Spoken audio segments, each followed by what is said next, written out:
This week's Amiah Sunday is brought to you by Olaplex Hair Products. Unbreakable Blondes. Locks in root to the brightness and tone. Easily, spritelessly softens and dangles. And strengthens hair for healthy-looking blondes and grays. Olaplex. Shea Butter Tested. Amiah Miller approved. In reviewing and going over the final entry in the Amiah Miller in Her Real Self entries on IMDb, we have the Steve Varley Show. Now, Mr. Steve Varley is a film and television critic. You can find him on the YouTubes. Not to be confused with Steve Harvey. And there's lovely Amiah, Elsie Fisher. And I felt this was a very good interview overall. The presentation, some information, and Amiah's mood. Let's just go through the highlights really quick. We'll go through Amiah's first, and then there was something nice about Elsie Fisher. We'll put that in there anyway. Amiah, do you toss and turn at night before the day you have to film a big scene like an exorcism? Is that something that you get nervous about? I didn't even sleep last night because I had to do this today. So exorcism scenes, that's even don't sleep. And it's so annoying. Anytime I have something to do or something I care about is the next day, I might as well like drink an energy drink. Like No, Amiah, I'm honestly, I live like a pig. Here's one thing you can all hate me for, okay? Because I've addressed my problems on Saturday. Am I a cochino? Yes, I am. Okay? I am a coach. I may not be Harvey Weinstein. Sorry to disappoint you all.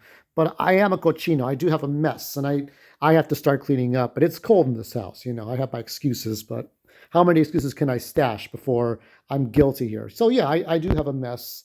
Part of living alone.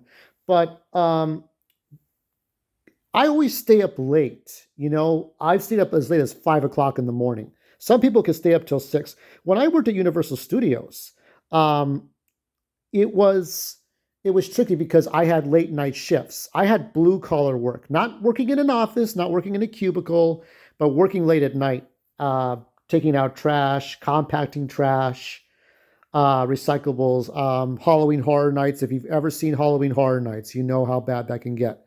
So it was rough, and I would get home at like 6 o'clock. I would hope to get back and jump into bed before 7, before the sun came up.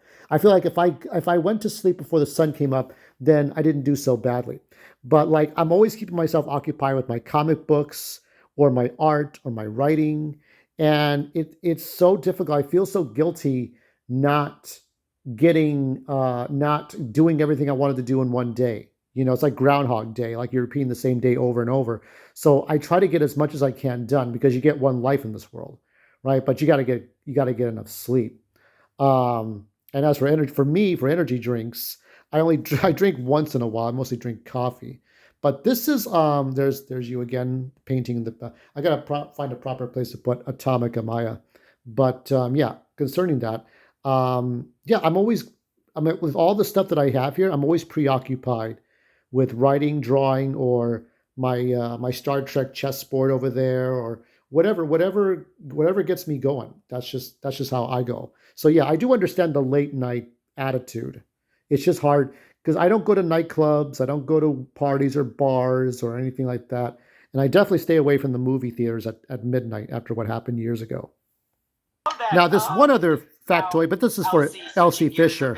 I'm super jealous. You posted on Instagram a couple months ago. You got sent gifts from Nintendo. Have you had the chance to play Zelda Breath of the Wild? Is it as good as they say? It's Zelda. There's Zelda.